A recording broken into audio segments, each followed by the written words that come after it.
Usa ka pagtuo, usa ka tingog,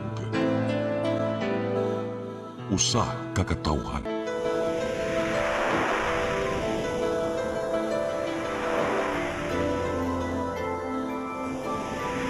Cebu Catholic Television Network.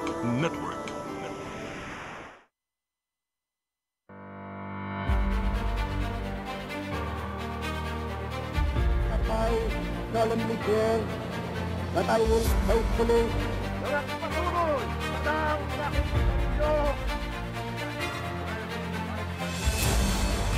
A prosperous and free democracy could be built in the Philippines upon the ruins of war, prestige of America, and the American way of life. La más hermosa lección de diplomacia. All this kindness, all this courtesy. They cannot succeed without the support of our people. We cannot succeed without the support of our people. But I was not fighting for lawyers, but for the people. Na kagalang-galang na bumubuo sa ika-10 Kongreso. In times of financial and economic stress, I, Rodrigo Roa Duterte, fulfill my duties as President of the Philippines.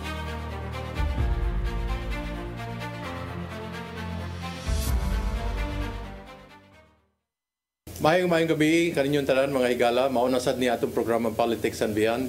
Nani siya i-replay sa buntag, so ako lang ipa-appeal sad mayon sa buntag kaninyong tanan. I am Eric Espina para ni sa atong programa nga tukion nato sa adlaw karon mga pipila ka mga headlines gyud ang atong ma-appeal sa atong kulo ka bildo.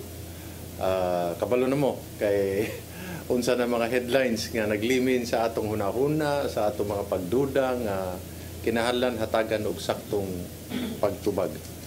And niya ang atong matawag natong resident political analyst. Dako kayong manay gitawag dungog para sa CCTN ug sa atong programa. Niya dinhi si Secretary Bert Gonzales. Nahimo siyang National Security Advisor during the time of President Gloria Macapagal-Arroyo ug hilabi National Defense. So, magandang gabi, magandang umaga, sir. Ay, magandang gabi, magandang umaga rin. Oo, mabuti yan. Puro po mga headlines yung pag-uusapan po natin. Okay. This will be all about headlines. And the closest incident that happened was the collision between the the Philippine Liberation Army Navy and the Chinese Coast Guard. So, doon po banda sa Bajo de Masinloc. Ano po sa palagay ninyo ang nangyari at bakit palaging ganun ang nangyayari? Alam mo, ang interesting dyan, meron ng Navy. Dati, parehong Coast Guard lang. No? Yes. So, yung pagkakaroon ng more than the accident, no? Yung nagkaroon na ng Navy from China, I think is worth looking at. Significant yan. Kasi ang level ng conflict na pinapalabas dyan low-key. No? Yes. Parehong Coast Guard lang. Coast Guard, Hindi pa involved yung mga armed forces. Yes. Pero ngayon, suddenly there's a Navy ship that got involved in the incident. Yun to me ang medyo seryoso. Kaya bakit mukhang ini-escalate na yung incident dyan sa West Philippine Sea. Alam mo, talagang may mga pagbabagong mangyayari na sa equation ng nangyayari dyan sa West Philippine Sea. No? Dahil bagamat very prominent pa rin sa atin ang presence ng American forces. Dahil sa nangyayari naman sa Amerika, there is opportunity, no, for the Philippines na magkaroon ng mas opportunity para Pilipinas ay magkaroon naman ng mas malaking role sa pagda-define, no, kung anong sarili niyang response, no, sa threat katulad ng nangyayari sa West Philippine Sea. That is important kasi nakikita sa mundo na palang ang Pilipinas with all our seriousness ibang bansa ang nagde-define kung ano ang ating mga position sa defense, sa ating security, pakikitungo sa our foreign relations with other countries. Parang kulang yung ating pagiging independent. But ngayon, sa nangyayari sa mundo, like it or not, no, may opportunity ang Pilipinas to be more assertive in defining its own position when it comes to defense and security. Maraming beses pong nakita ng karamihan yung nangyaring banggaan nung plan at nung Coast Guard, Chinese Coast Guard. Para hong sa tingin po ninyo, babanggain din ba tayo nung plan or People's Liberation Army Navy, or was it just the Coast Guard? Kasi parang pincer move daw ang sinasabi nila, ang plano nilang gawin doon sa ating maliit na Coast Guard ship. Pero parang sino sa dalawa talaga, yung isa naghahabol, yung isa parang ano? Ay yung mga early statements, no. Sinasabi na prinoteksyonan ng Chinese Navy ang Filipino vessel na pabanggain ng Coast Guard. Okay. Yun mga initial. Pero may mga other statements ngayon na sinasabi na parang nag-uunahan yung dalawa para banggain yung Filipino vessel. No? Maraming subject to speculation yan. Kasi kung if you will consider what's going on in China, magkakaroon sila ng parang isang activity na normal sa kanilang political party, sa Communist Party of China, ay baka gumagawa ng incident para ma-impluwensyahan ang dialogue doon sa mangyayaring hindi ko alam kung kongreso ang level pero baka maging event yun para magpalit ng liderato ang China September 3 po yata yung pinag-uusapan din yan. Ay yan talagang worth waiting for. Kasi malaki ang magiging impact sa Pilipinas kung ano man ang pagbabago mangyayari sa liderato ng China. What would have been your response, sir? Of course, given the positions that you occupied, would it have been any difference if it was the Chinese Coast Guard that bumped into the Philippine Coast Guard, or naval, or the plan? Anong tingin nyo dun sa dalawang yun? Yun na nga ang bago dyan no? Whether, hindi ba dalawang istorya? Yes. Isa. Whichever is true, ang significant dyan ay nandiyan yung Chinese Navy. Yes. Kasi ibig sabihin, I would interpret that as escalation. Escalation, yes. Isa na escalation of the conflict. Kasi pumasok ang Chinese Navy. Tayo, hindi pa naman tayo nagdadala ng Navy jet. Yes.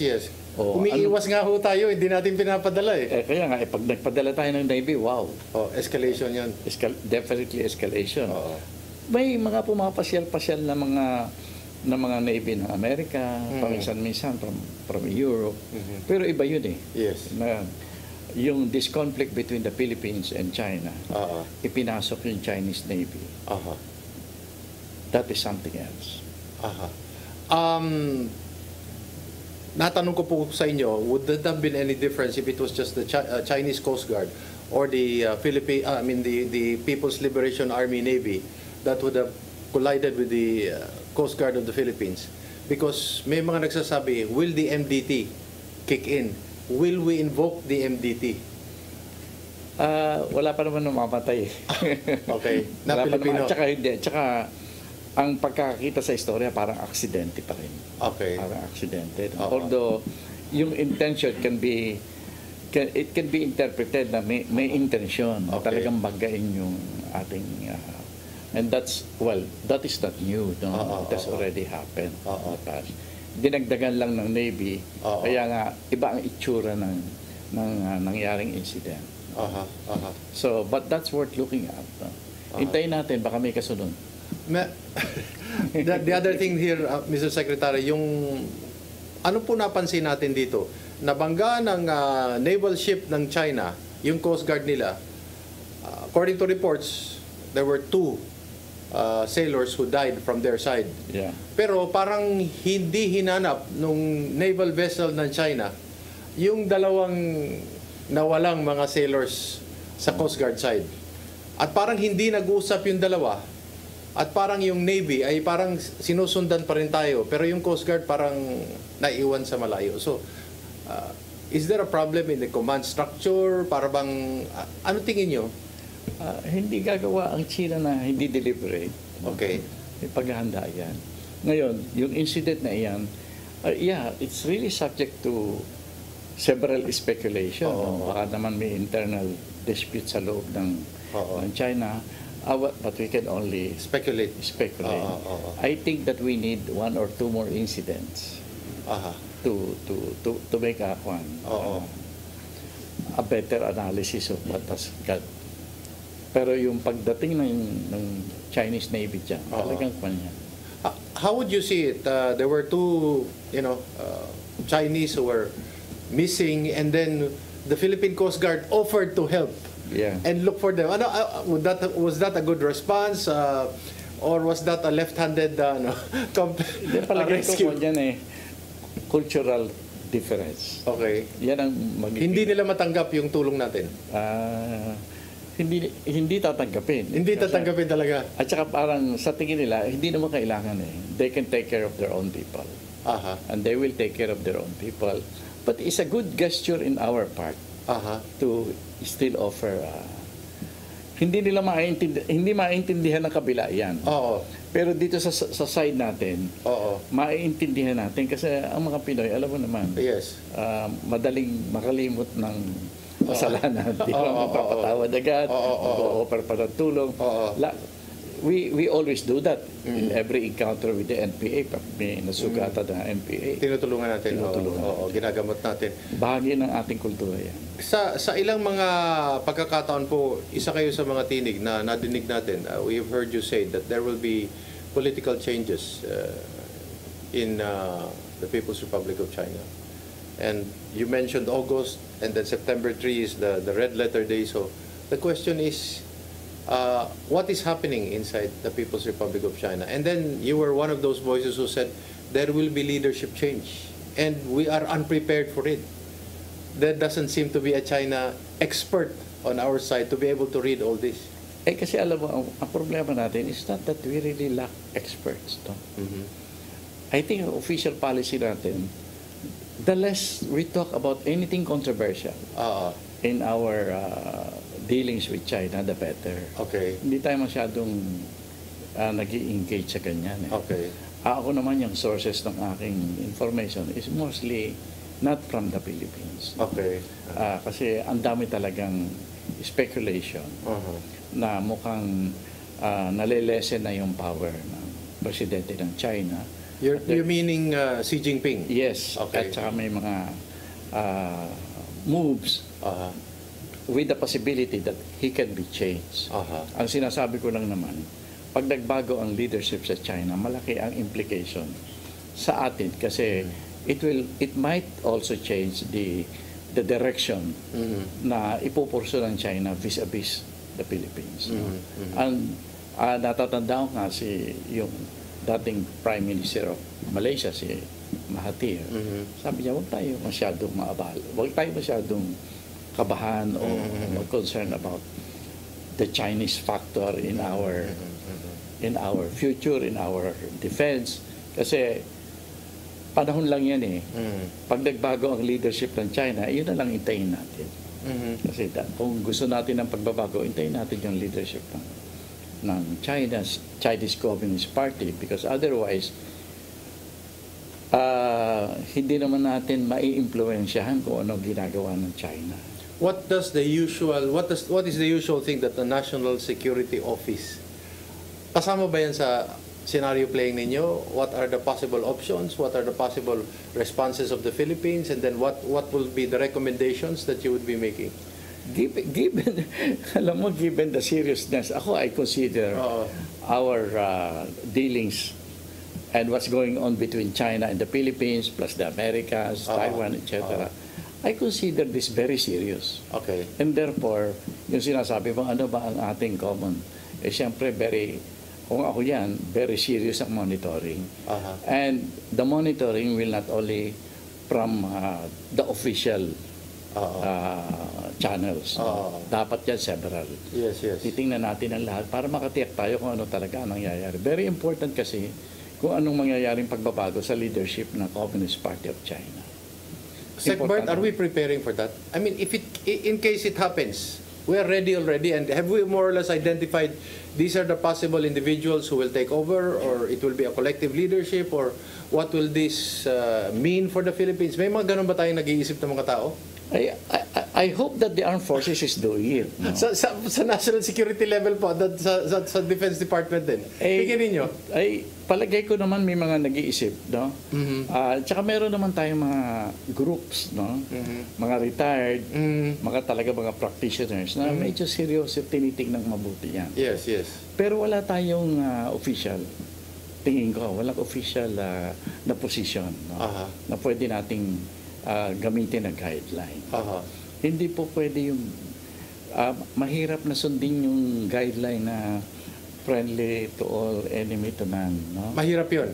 Mahirap in the sense that hindi realistic yun because the world is no longer like that. It's not a win-win.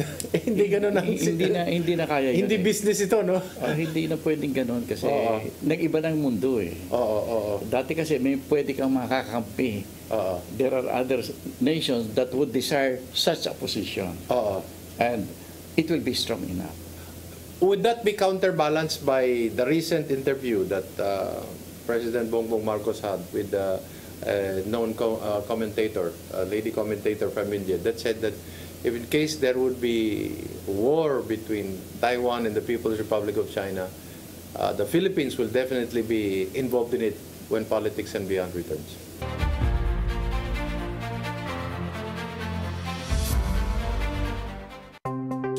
Discover the beauty of the Philippines.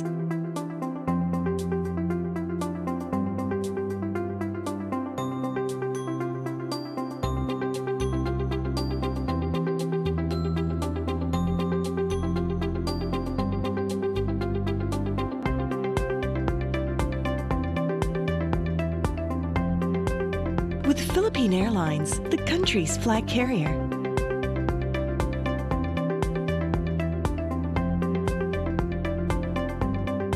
The airline that lets you feel the warmth of the nation.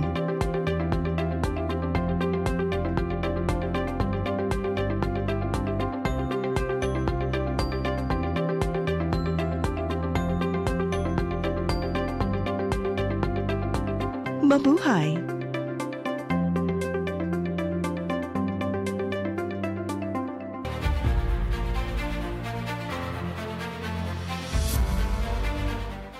Okay, nagbabalik po ating programang Politics and Beyond. Ako pa rin si Eric Espina. Kausap po natin si Secretary Bert Gonzales. At patungkol po ito ng napakaraming mga posibleng headlines sa pag-uusapan natin. Hindi po mawawala yung tungkol sa flood control programs, DPWH, pati po yung zona ng Presidente at pag sinuwerte ay impeachment. So, Mr. Secretary, ano po yun? How do you see this? Everybody is making a comment regarding what President Bongbong Marcos, I don't know whether it was studied, calculated, or blurted out regarding Philippine involvement in a Taiwan cross-strait war. Ay, alam mo, kasi yung sinabi ng Presidente, medyo malapit sa mga statements na ginagawa ko. Okay. For some occasions already, na madadamay talaga tayo kapag nagyera yung Taiwan at saka yung China. Medyo siguro, hindi lang masyadong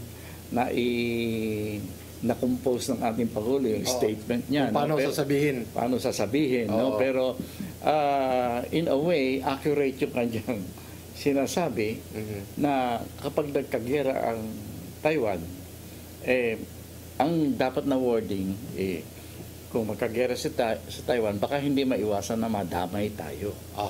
Hindi yung makikipaggera tayo because pagka gineran China, magigera din tayo. Hindi. Siguro, yung posibilidad na madadamay tayo. Tama rin yung kanyang statement kasi ilan ang bagong mga EDCA sites na meron tayo. Yes. Facing Taiwan, 7 yata ang napabalitaan. Yes. That's major preparation. No? Kaya kung aatakihin ng Taiwan, talagang dapat i-neutralize itong 7 EDCA sites. But because of the presence of the EDCA sites, maaaring hindi matuloy yung pag-atake. Yun ang strategy na talagang palagay ko yung sinusunod ng United States. Pag ginalaw mo kami, ganito ang mangyayari. Kasi nakaprepare yan. So yun ang yung deterrence strategy is being worked out by the Americans. Napili lang yung ating lugar na siyang parang deterrence. Ground zero. Yan eh. Kaya ang importante sa Pangulo para mabawasan yung masyadong debate, lagyan niya ng concrete steps yung sinabi niya. At hindi niya kailangang sabihin yun. Basta gawin na lang niya. Pwede rin sabihin niya. Okay. Kasi sasabihin din naman niya ng ibang tao. Pero dapat ang mas marami doon sa sinabi niya yung I'm taking the following steps. Okay. You know, compulsory military service. Okay. At iaayos natin yung positioning ng EDCA sites. Bakit mas maraming nakaharap sa Taiwan? Hindi, ang tingin ko hindi balance yung dami ng nakaharap sa Taiwan at nakaharap dito sa mainland China, from Palawan, etc. Mga ganoon. No? And then, yun na nga, magbigay siya ng concrete steps na gagawin niya. Hindi yung para siyang isa lang siya sa mga nagbibigay ng opinion. Ang isang Pangulo hindi nagbibigay ng opinion.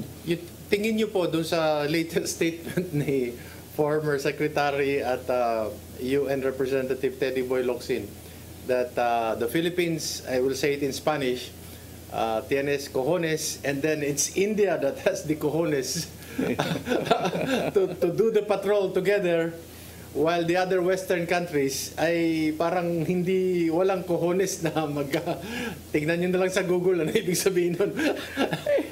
Alam mo kasi, ang India is trying to be relevant. Okay. Because, you know, I think the present leadership of India, I think we should also be watching. Kasi dati-dati ang appreciation natin sa India, bagaman it's a strong country, it's a world power, pwedeng maging world power, wala silang ambisyon na maging world power. No? Pero ngayon parang meron na rin. Parang meron na rin. Kaya why yung pagpunta ko nga rin ng India, joint patrol. Kasi kung hindi siya sasama dyan, ano pa yung tinatawag na Indo-Pacific region. No? So it's trying to play to be visible, to have a role in the Indo-Pacific region when it comes to the current conflict that's going on. And maganda kasi it's choosing the Philippines. No? Rather than having a joint patrol with China, it choose to have sa atin. No? Parang yan ay isang indication that India does not want to be isolated in the world. Sumasama siya sa iba pang mga forces ng mundo. Unlike ang China is getting more and more isolated. Ito itatanong ko po sa inyo, all this that we're discussing is based on the prospectus that the PRC as a party, as a political party, will continue existing. But sa mga nalalaman nyo po, kasi may mga nagsasabi po, they're now facing an existential threat in terms of trying to evolve how the political party of the People's Republic of China will look in terms of the Communist Party, no? And of course, they're looking at various models. Pero if they do not adapt, magkakagulo daw talaga. Well, to me, I do not see that as an immediate development in China. Well, siyempre, if you are a democratic country, you would want to see some developments that is moving China nearer to democracy. No? Pero pag nakikita mo naman yung position ng China, the Communist Party, very solid pa rin. Ngayon, kung yung pagbabago na tinitignan natin has nothing to do with democracy. It has something to do with attitudes towards the Philippines. Two short questions, sir. No? Isasama ko na ito. Nagkapirmahan tayo sa Japan. Yung Axis Area Agreement, no? That will allow also Japanese soldiers to come over, no? That's one. And then number two, may bagong pinirmahan si President Bongbong Marcos regarding with American companies regarding exploration of oil and natural gas in the West Philippine Sea, so that Washington will be monitoring those ships in West Philippine Sea. Ano tingin niyo sa dalawang yan? Ako, ang tingin ko kasi, yung okay yung ating mga economic activities. But I don't think we have enough economic resources na magiging leverage mo in terms of defense, in terms of having new friends, no? Hindi bagaman sinasabi nating mayaman tayo, hindi tayo ganoon kayaman. Para yung ating mga economic advantages na pwedeng i-offer ay maging significant enough. Kunyari, Taiwan, center ng paggawa ng chips. Kaya hindi basta-basta gagalawin yan. Philippines, para wag tayong galawin kaagad. Ano yung pwede nating i-offer na para mukhang meron tayong mga advantage. I don't think our advantages are sufficient for now. Ang pinakamagandang advantage na gusto ko sana mangyari, yung irespeto tayo. Hindi po natin maiwasan yung SONA kasi isa ito sa mga headlines. Yung mahiya naman kayo. What is your take on the speech and sino ang pinapatinggan? Kasi ngayon, ang tinutukoy yata yung mga puro mga contractors lang. Your political take on this? Dapat ang sinabi ni President, patawarin niyo ako, nahihiya ako sa inyo. Okay. Kasi ang corruption ay ganito na ang level. At hindi ko masasabing ang opisina ko wala rin corruption. Okay. That should have been his statement. Yung sinasabi niya na, mahihiya kayo, kayo ganyan, kayo ganito. Siya. Lahat ng tao yun ang sinasabi actually. Yung, bakit sino-sino sinisisi mo?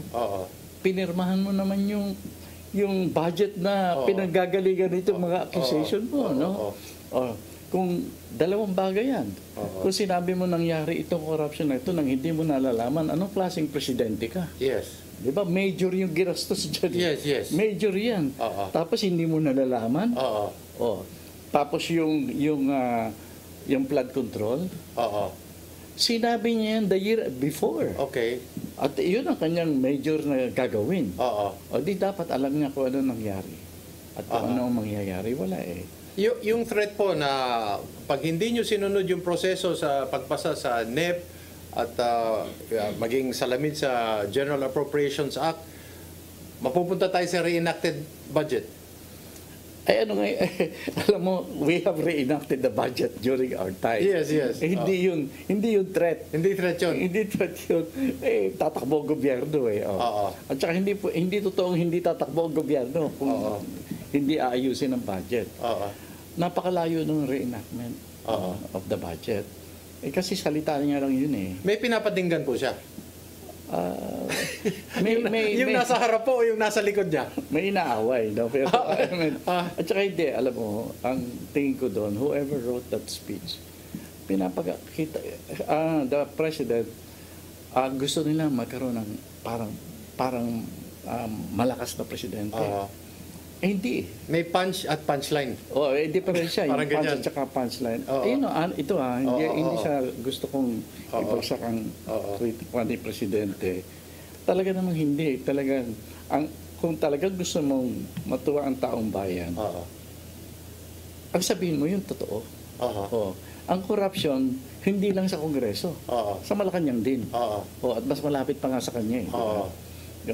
Dapat yun ang kung talagang gusto mong baguhin ang sistema na may corruption. So dapat sinigayan niya, bawal ang corrupt. Ganun. Kilala ko ang mga corrupt. Makikita nyo pagdating na. Wala namang anong gagawin.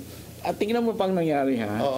Immediately, tingnan mo yung turnaround niya. Lagi niyang ginagawa yan.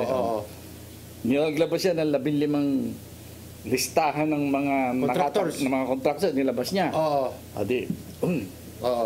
Ganda, di ba? Day after, anong sinabi niya? Hindi nakangahulugan na guilty sila. Guilty sila, at ganito sila. Di pa nagsisimula, dinidepensa na yung nilabas niya. Anong klaseng dikwan yun? Kung dapat na kanyan, immediately, alam mo, yung sinasabi ni yung mayor natin sa Baguio.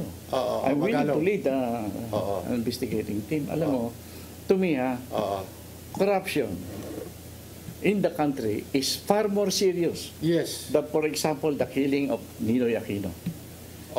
And yet we created a commission Yes. to investigate the killing or the murder of... So you're saying we should create a commission? really, really serious. Kung seryoso tayo. Kung seryoso tayo. Pero create a commission. Tingin nyo po, is this a first step, yung pagpapalista ng mga kontraktor? O kasi I'm just quoting Congressman Toby Chanco na ang pinapatungkulan po ditong mahiya kayo ang buong House of Representatives. Sabi niya, kasama kami. Tama yun. Dapat hubang ang mga kontraktor o kasama sa mga kontraktor yung mga listahan ng yung mga politiko na... humingi tayo ng kopya kay Senator Ping Lacson. Kasi sinabi niya kung ilan yung mga congressman na sila mismo ang kontratista. Dumadami na ba ho ang mga contractors ngayon? Dati po, ang mga congressman, tumatawag ng kontraktor. Ngayon po, tila dumadami na ba yung mga contractor na nagiging congressman? Sila na rin ang kontratista. Okay. Pati nga supply ng mga materialis, sila na rin. Sila na rin. Yun ang nangyari sa corruption level natin. Pero ang corruption, ay bakit naman flood control lang ang pinag-uusapan natin? Bagamat napakaluphanan ng flood control problem, yung buong infrastructure program natin, katakot-takot ang corruption dyan. Dapat tingnan natin lang. Pagka-corruption, kaya ang sabi ko, let's take corruption seriously. Let's create a commission to tackle corruption as an issue. Si urban planner and architect Palafoc said that he came out with over 100 plus recommendations. And then he was able to submit it to President GMA. And President GMA, in fairness, I think approved about 40 of it. Siguro baka kulang ng pera or whatever. Yung 40, sa awa ng Diyos, nung naprubahan, yung mga sumusunod na administrasyon, walang nangyari. Alam mo kasi, ang nangyayari kasi sa atin, dahil nga sa corruption, ang project, hindi yung nawawala yung pagiging overall, yung total plan. Nawawala kasi kanya-kanyang hingi Kanya-kanyang hingi ang bawat congressman. Pahingi nga kasi binabaha kami. Ang hindi nakikita dyan na ang baha, hindi naman yan dahil bumabaha sa barangay mo, pag sinol mo yung problema mo sa barangay, hindi na kayo babahain. Hindi totoo yan. Kasi ang baha is part of an overall... tama si John Palafox. Kailangan dito total planning. At saka probably on a per island basis. Kasi yung takbo ng tubig dyan, kailangan dugtong-dugtong yan Panahon pa ho sabi ho ni urban planner John Palafox, he was still quite young when all these proposals were being made. Ngayon, he's already more than a senior citizen. Mukhang katulad po na binanggit niya during the time of FM Senior, yung spillway, matagal ng plano yan from Laguna de Bay to Manila Bay. And then, it has never been undertaken when Politics and Beyond returns.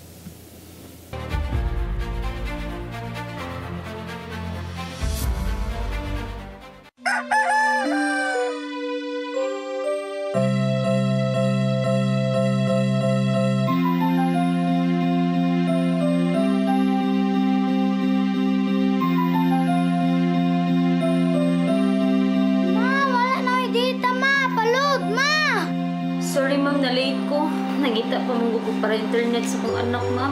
Ay, wala na yung problema. Pag Sinisibu! Sinisibu! Sinisibu! For your internet connection. And for the signal of your cable TV. So fast and straight, the transmission to your home. Sinisibu! Sinisibu! Sinisibu! Offers you to have fiber optics. For your viewing experience, perfect and clear, so fine. So great and affordable for you to enjoy. Sinisibu! Sinisibu Television Network Incorporated offers fiber to the home broadband internet bundled with fiber to the home cable TV connection. Sinisibu Television Network Incorporated, with its operation in Metro Cebu and the whole province of Cebu soon. And affordable for you to enjoy. Sinisibu!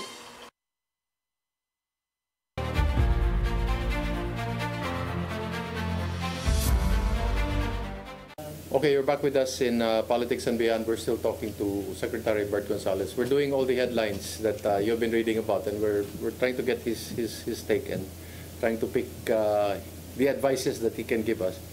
Yung po, ano, yung sa flood control, katulad nung sa spillway, hindi pa nagawa. Sabi ho ni June Palafox, Laguna de Bay is like an inidoro with no flush. Tapos, na-discover po natin yung mga dikes natin, yung mga steel plating na nilalagay, hindi pinuputulan pala. Hindi ganun kalalim na bago uso yan. Nakatutok sila. So, nakaka-save daw ng 25-30% in cost. Ibig sabihin, nabubulsa. Kaya, well, it's all corruption. It's all corruption. Kaya kung talagang siniseryoso natin yan, igawa natin ng proper mechanism para tignan na talaga yung corruption. Ang problema ho ba ang lower house lang or dapat kasama dito yung Senado? Siyempre kasama dapat. Kaya ako nga sinasabi ko, sa inyo, pwede lang sana. Okay. Pati yung Malacanang isali. Okay. Isali kasi hindi pwedeng hindi At DPWH kasama din? Ay, titignan natin isa-isa yan. Alam mo kasi kapag pinokus mo yung DPWS dyan, ay marami pa rin magre-reklamo kasi isa-isahin na lahat ang departments Kaya nga ako, sa tingin ko, dapat talaga baguhin na natin gobyerno mismo. Kasi buo yan Hindi pwede piraso-piraso yan May mga inilabas nga si Senator Ping Lacson na minsan yung mga district engineers ay may sarili silang construction company, yun na rin ang gumagawa. Or aagawin yung isang project para mapunta sa kanya. Ang mga nababalita ko pa nga nakakatawa na may mga port barrier. Sana, kunyari, yung isang contractor, kakausapin, ikaw ang kukuha ng project pero you don't have to do it. Ako na lang. Kami nang bahala. Basta ito na yung porsyento mo, ikaw lang ang pipirma sa... Money down? Hindi. Pipirma ka lang doon sa... Ikaw lang mag-accounting. Pero wala ka ng problema. Nasa iyo na kagad yung commission, yung ina-expect mo na profit from the contract. Bibigay na sa iyo. Kami nang bahala. Malaki ho talaga naging problema yung dito po sa mga public works kasi halos ang bawat congressman at bawat senador meron silang parang development fund, ganun na lang ang sasabihin ko, may development fund sila na pwedeng gamitin sa infrastructure. Alam mo, pinipili talaga kunyari yung farm to market roads. Paborito ng araw yan kasi wala kang i-inspection pag nawala kasi grabe lang yan. Kaya pwedeng ulit-ulitin.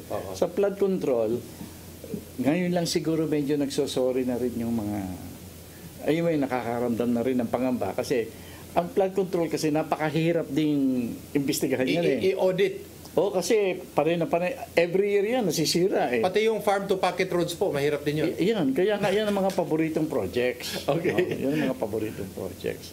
Ngayon, itong flood control, buti naman, tinutulungan tayo ng kalikasan. Na yung climate change, yung laki ng lakas ng bagyo ngayon, yung laki ng mga pagbaha, is such a level that mahina ka na talaga pag inisip mo na kaya mong bigyan ng solusyon yan na tanggalin mo lang yung bara ng isang imbornal sa barangay mo. Ngayon nakikita na, malawakan na to. Yan ang lumalabas ngayon. So it will be very difficult already to justify that you keep putting money in flood control and doing teeny-weeny projects. Lalabas ngayon yan. Ang kailangan talaga yung sinasabi ni John Palafox. Talagang comprehensive yan. May pinalabas din si Senator Ping Lacson na may mga projects na pinopondohan pero tapos na pala. Iba yung ghost project, iba yung ghost fund. Kaya marami yan kasi. This is really very sad for our country. Pero kaya nga, kung talagang seryoso tayo, hindi gumawa tayo ng mga serious na steps. Yung magbibigay ka ng 15 15 listahan. Tapos, uy, hindi pa yan na-imbestigahan, ha? Bakit mo inilabas? Diba? Dapat bago ilabas yan, solid yan, ang kaso. How do you see this developing, Mr. Secretary? I mean, will we be barking at an immovable object? Kasi puro mga VIPs, VVIPs sa mga involved, and then if we really run after everyone as justice demands, baka wala akong matirang politiko sa Kongreso o sa Senado. I think, alam mo, may mga talagang mga serious moves na parang ang sinasabi nila, let's keep our, hindi ito para manggulo o mag-capture ng poder, no? Mag-isip na tayo ng ano ba pwede natin gawin para ma-reboot yung ating sistema na mawala na yung maduming politika, yung politika ang iniintindi pang sarili lamang. Magsimula tayo ulit. Kaya nga, alam mo, hindi ako nagugulat nga ako dito sa mga retired generals, no? Sila pa yung laging nangunguna sa gawa ng signature sa mga manifesto tungkol sa corruption, tungkol sa dynasty. At I think it's a matter of time they will start writing manifestos on changing the government itself. No? Tingin ko, shorter than changing the government, walang mangyayari. At hindi naman masama yung mag-change ng government. Dito lang naman sa atin na napakalaki ng drama pag magpapalit ka ng gobyerno. In other parts of the world, kung hindi matino yung gobyerno, sentiment of the people is sufficient to call for a new government. Na itong mga pinagsasabi niyo po bumabagsak hindi lang po sa reformation, kung hindi yung sa itatanong ko po sa inyo, ano na po nangyari doon sa national transformation? Kasi yun po ang kailangan talaga yata natin. Well, alam mo, yun ang akma yata sa nangyayari sa atin, national transformation. I think the National Transformation Council that was organized during the time of Pinoy was too ahead of its time. Okay. At saka, yun naging hindi kompleto yun dapat kompleto. No? Kasi ang karamihan na naging miyembro ng leadership ng National Transformation Council ay mga religious leaders. Okay. No? Maraming obispo. Yes. Dito pa nga sa Cebu pinirmahan yan. Okay. If I remember correctly. Meron ho bang mga imams, may mga Muslim din involved? Meron. Kompleto yan. Ang religious leaders, yung mga ulama po, mga ulama, non-Catholic bishops and Catholic bishops. Napakaganda ng pagkakabuo nun. Ang sentiment yun, simple lang naman. No? Hindi natin sinasabi na pamumunuan natin ng pagbabago ng gobyerno. But kung sakasakali na magkaroon ng attempt na magkaroon ng pagbabago sa gobyerno, ang sinasabi ng NTC noon ay, una-una, narito tayo mga religious leaders, respected individuals. Number one, kailangan peaceful. Okay. Number one, peaceful. Number two, ay kailangan medyo gwardyahan na natin na ang pagbabago ay tunay na pagbabago. Okay. In fact, ngayon, kaya yung word, dapat yun, National Transition Council yun Pero in-insist ng isa sa mga obispo natin na gawing National Transformation. Sabi niya kasi, kailangan mas malalim. Spiritual, parang spiritual. Parang may spiritual dimension. Alam mo, mga obispo kasi. Yes. Yun ang, to the point, ang nangyari, hindi pa tamang panahon. Pero ito ngayon. Yun nga ang sunod kong tanong. Hindi ba natin pwedeng i-reboot itong National Transformation Council and then maging bantay ng graft and corruption, ng lahat ng katiwalian ng gobyerno? Alam mo, yung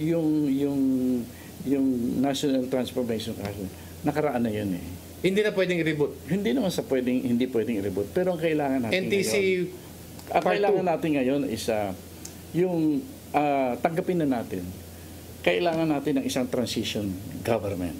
Okay. Kaya ang tawag ngayon TG, transition government. Kailangan, ang sinasabi lang ngayon, hindi na ngayon pwedeng mga religious leaders lang. Kasi kahit isang obispo lang o isang Protestant na leader, ay yung moral values that can determine na honest at saka morally upright yung gobyerno. Kahit isa lang na pwede nang magsalita para doon eh. Kasi pare-pareho naman ang teachings ng simbahan. Ang pinaka-importanting gawin ngayon is that kailangan ang tinitingnan natin yung mga individuals na veterano na sa paglilingkod sa taong bayan, veterano na sa gobyerno, nakakaintindi. Kasi ang tinitingnan kasi natin ngayon, yung political system natin, ang gustong na mapwesto ay yung mga walang alam. Okay. Not because walang merong may alam. O morally bankrupt rin po.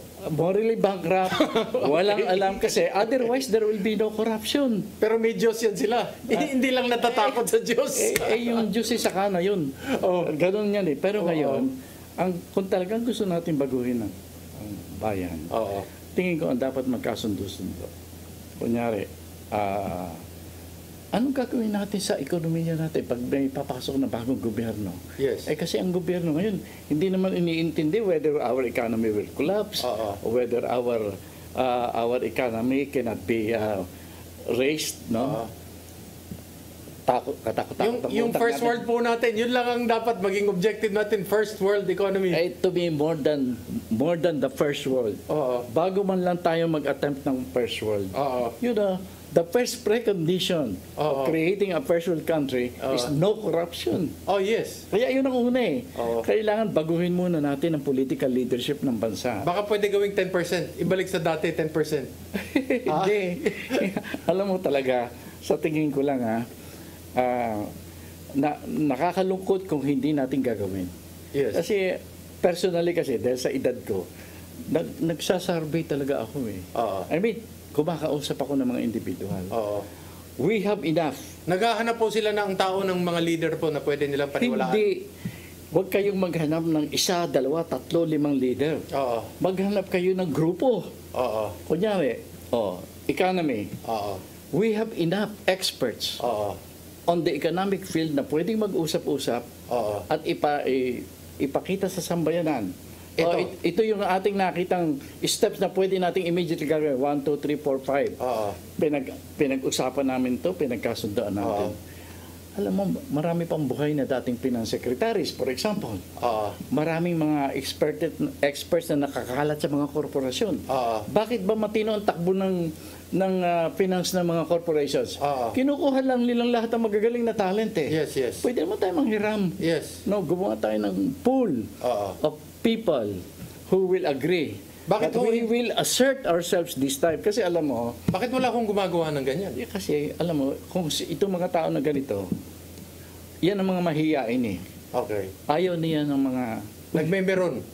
Hindi lang yun. Ayaw nila masabi na may interest ako. May plano. Napaka-protective sila sa kanilang reputasyon.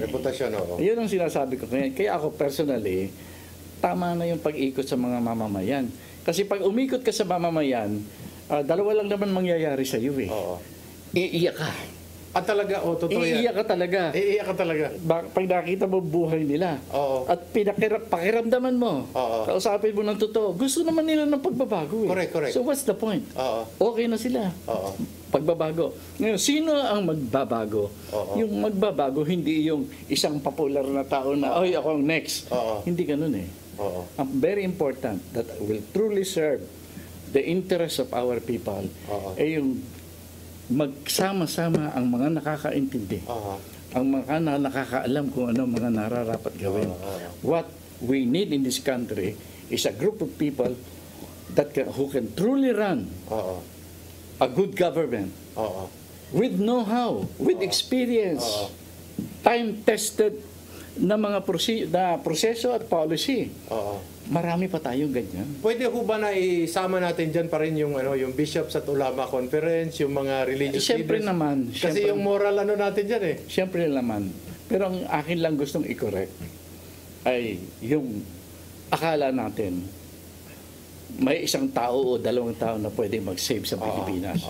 Sa dami ng problema natin, we need a whole bunch of people, individuals with know-how, getting together, moving together, and determining and saying, oy, naiintindihan namin ang problema ng bansa. Ganito dapat ang gagawin. Ngayon, titignan naman yan ng mga institution na may capability to assert itself. Very briefly po, before we go to the impeachment, kasi para ma-discuss din natin yung MR, yung impeachment, Congressman Puno, who used to be Secretary Puno, is talking about constitutional amendments. Your thoughts? Well, alam mo, palagay ko, kailangan natin ang charter change. Okay. Kailangan. Pero given the kind of political situation that we have, it will be very risky to touch the Constitution. Yan ang problema. The water is too murky. Hindi mo alam kung saan interesang. Saan ba talaga pupunta ito? Oo, wala ka nga. Kaya nga, sa tingin ko, magkaroon tayo ng transition government. At saka nakita natin, maayos yung patakbo ng mga tao, matitino. Yan, saka ka mag-isip ng charter change. Dito nga sa graft and corruption, hindi nga maayos-ayos. Pupunta pa tayo sa amendments, ano? Maglagay tayo ng transition period muna. Yung mga may gustong maglingkod sa bayan, ipakita nila talaga na magaling sila. During the campaign, ilabas talaga nila ang know-how nila. Pero aayusin natin ang electoral system. Kaya kailangan natin ng transition period para magkaroon tayo ng tamang electoral system, tamang environment, para makita natin kung magagaling ba talaga itong mga nagpipresenta na to. Di ba? Wala ka naman nakikita. Your thoughts now on the impeachment? Everybody has given his thoughts on the impeachment. What is Secretary Norberto's views on the impeachment? What is your take on this? The impeachment is a political maneuver, period. Okay. Ginagamit lang yan para mag-eliminate ng isang kandidato na tingin. Marami kasi nag-ambisyon maging presidente. Merong nangunguna. Ito lang ang masasabi ko. Alam mo, lahat ng iyan, useless. At saka yung mga nag-aambisyon, baka walang mangyari sa ambisyon nyo. Kasi I think dumarating na tayo sa puntos na ang hinahanap ng taong bayan, tunay na leader, tunay na pagbabago, hindi isang leader, tunay na movement of people na talagang titignan kung paano patatakbuhin ng gobyerno. Si Senator Risa Ontiveros has already stated flat out that she's available for 2028. Your thoughts? Maganda. Sa palagay ko, alam mo, knowing Risa, magaling naman magsalita yan. Hindi magsimula ka nang ipakita kung anong gagawin mo sa bansa. Yun lang naman importante dyan. Between now and 2028, I would like to appeal to all those who wants to be president. Please, start describing what kind of government you will form. Dapat magsabi na sila ngayon. Magsabi nga ako, pag ako naging presidente, ganito gagawin ko. Number 1, number 2, number 3. Hindi yung motherhood statements. Kailangan policy statements with complete blueprints of how it will be done. Kahit na fundamentals lang, makakita man lang tayo ng outline. Hindi yung pa rin na investigasyon. Puro investigasyon. Kahit naman anong investigasyon ang gawin natin, alam na naman natin ang punot dulo niya. Nakikita naman natin, corruption lang naman yan . Bakit pinapalakas po natin ang kawang-gawa? Nakakaawa nga, pero bakit natin pinapalakas yung ayuda system? Ano bang nasa loob dito? Problema ko pa dyan. Kasi alam mo, yung mga mahihirap natin, lalo na yung binibigyan natin ng ayuda, kaunti lang naman ang kailangan nila para makasurvive sila on a day-to-day basis. Ngayon, ang nangyayari ngayon, yung binibigay natin na ayuda is sufficient to meet the needs, day-to-day basis needs nila. Kaya alam mo, nagiging resulta malungkot ito. Anong resulta? Bakit pa ako aakyat sa nyug? Bakit pa ako lalabas sa dagat para maghuli ng isda? Yung tinatanggap ko ng mga ayuda, sapat na sa yung nakagisna ko ng uri ng buhay, sapat na yan . Bakit pa ako gagawin? Sa halip na tanggapin ng ayuda at maghanap buhay pa rin para may surplus, di na. But if you look at of course, Senator Risa Ontiveros has already spoken up. She's available. There are other names coming up. Si Senator Bam Aquino, si Mayor Leni Robredo, former Vice President, and then even Vico Soto, then Isko Moreno, maybe Senator Aimee. So, what is the horizon? How does it look to you? eh di marami tayong kandidato na magbibigay sa bayan ng business as usual. Pati si Mayor Magalong nga pala kasama. Sorry, hindi nakalimutan ko lang. Para lang fair po tayo. Mayor Magalong po. So, ano tingin nyo? Ako, naghahanap ako ng mga individuals na alam ko na pwedeng magpatakbo ng bayan. Pagsamasamahin natin sila. Ayokong magsabi ng opinion. May grupo po tayo. May grupo bang itatayo para lalong mahawakan, matanganan ng taong publiko? Palagay ko meron na mga individual na actually, hindi mo naman kailangan organisahin eh. Alam mo yung mga nakakaintindi? Pagdating ng tamang panahon at magpapatakbo na ng gobyerno, they're just a phone call away.